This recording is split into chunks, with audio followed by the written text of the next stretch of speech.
Hi, I've just finished a 7-day water fast, and every time I do this, it always just clears my body so well. But it's okay to go into a water fast, and it's okay to do it. And I've had little clips on this before, and I've written about it lots. But today I want to talk to you about the importance of coming out of a fast and what to do and how to look after your body. My name's Dominique Liv-Kamel from themedicineroom.com.au, and we're a small naturopathic herbal dispensary in Australia. So first thing I'm going to do is I'm going to grab a teaspoon of miso, and I'm going to put the miso in a cup, and then I'm going to top it up with boiling water. And the reason why I'm doing this is because miso is an absolutely fantastic fermented food. And after you've been on a water fast for anything from 7 days to 21 days, you really want to re-establish the flora and fauna in your gut. You really want to get your gut health back on track, and you really have already set the reset button on so many aspects of your life. And now it's really important with your diet that you give yourself the nourishment that you need and you take your time doing it.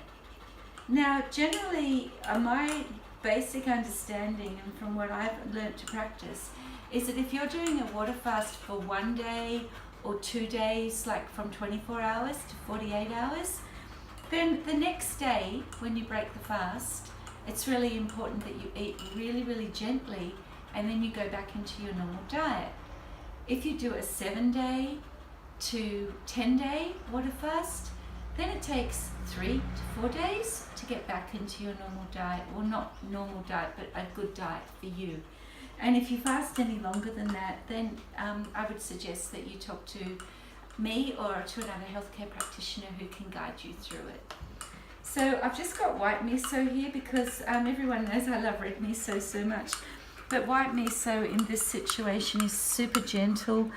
It's really beautiful, and it's absolutely lovely. And I start sipping on this at the point when my fast is broken. I generally will start just sipping a little bit.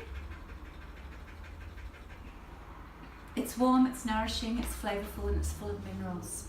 The thing about miso, it's a fermented food, so it's going to really work on the bacteria and all of the flora and fauna in your gut, which is what we want. We've got our mouth, which secretes amylase at the ingestion of any carbohydrates, and then we've got pepsin and hydrochloric acid in the stomach, and then we've got bile and bile secretions in the small intestine. We've also got the fact that we reabsorb all of our liquids up through our large intestine at the transverse colon. We've got issues like the villi in the small intestine, and all of the gunk and the rot and the putrefaction that's been building up there for so long that you have just given your body a complete rest from digestion, and that's really, really important. So when you break a fast, generally I keep up my water intake that I've been doing on the fast I try and keep it going for a long, long time. But you want hydration. So the foods you want to break a fast with are foods that are high in water. The most popular food that people break a fast with is watermelon, followed by papaya. And they're very gentle, and papaya's full of digestive enzymes. But that's not what I'm going to talk to you about today, because that's pretty common knowledge that if you're going to break a water fast, you can do it on watermelon and papaya and mango and those kinds of things. Whatever you break your fast on, you're going to break it on very, very, very small amounts. And the recipe I'm going to show you today is making a beautiful cabbage salad that you will be eating consistently over the next 3 days. And so what we do is we get apple cider vinegar with the mother, and this is our apple cider vinegar at home is always full of the mother. And then I pour it into a glass jar with the mother. I let that go in as well to, I'm going to say, 1/4 of a jar. And then I've got melted coconut oil, and I'm putting that straight in on top of it, equal amount. And now what I'm doing is I've pre-grated a whole lot of cabbage, and it's a lot of cabbage. And what I'm doing is I'm just popping that in the jar. And while I pop that in the jar, I'll just put the lid on occasionally and give it a shake, because this is what I break my longer water fasts on. Always break them on this. This is like magic, because what it does is it gets in, and not only it sweeps through the digestive tract, and it sweeps a whole lot of poisons and toxins out. Like, there's been a lot of stagnancy and accumulation, and this just does an absolutely beautiful job of sweeping everything out. I'm just going to fill up this jar, keep going.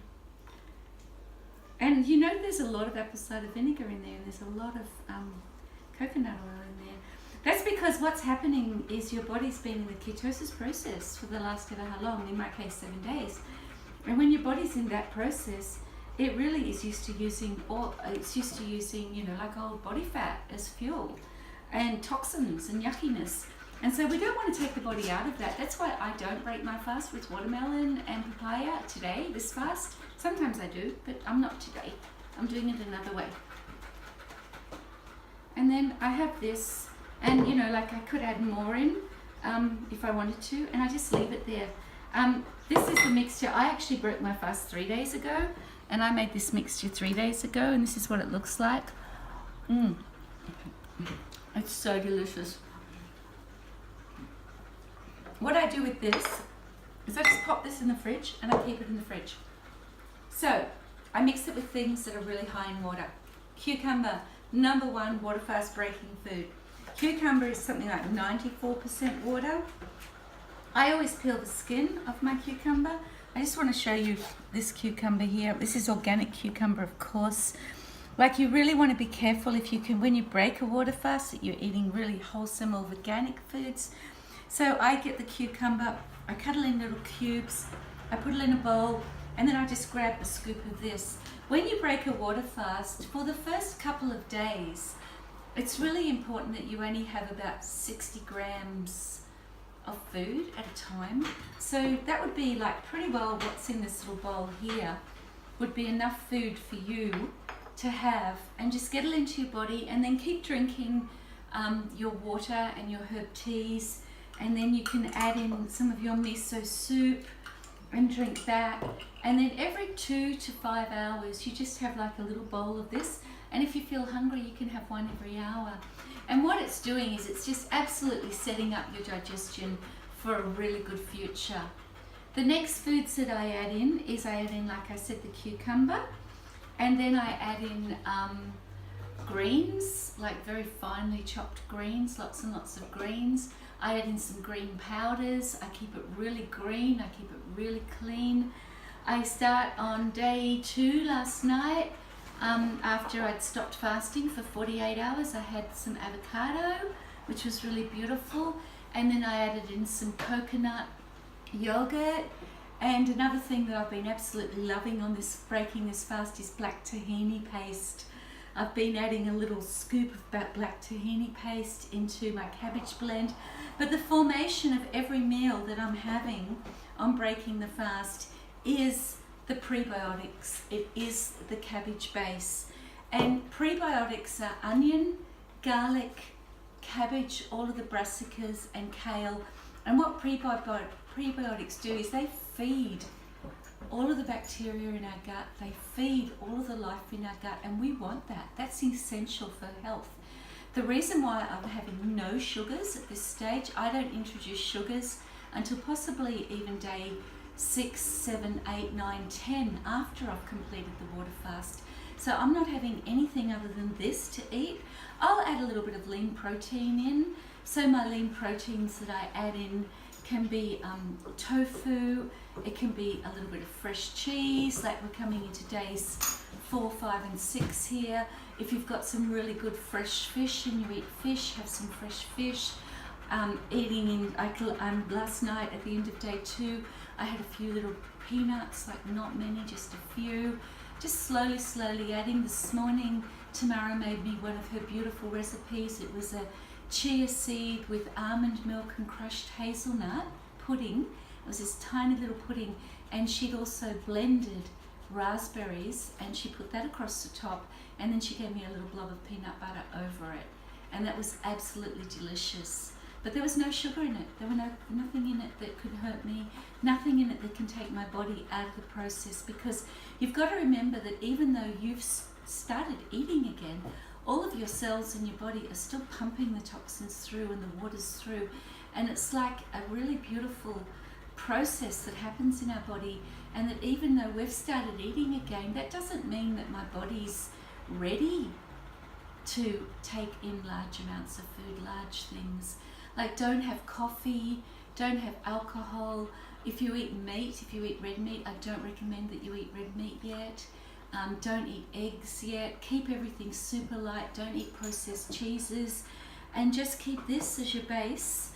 And what I do with the miso as well, which is really divine, and I just love it, is you know, if you watched my blog, if you read, sorry, I didn't do a film on this, but if you read my blog last week on our website, I've got a recipe on how to make miso. You have to be super patient because it takes between 1 and 3 years.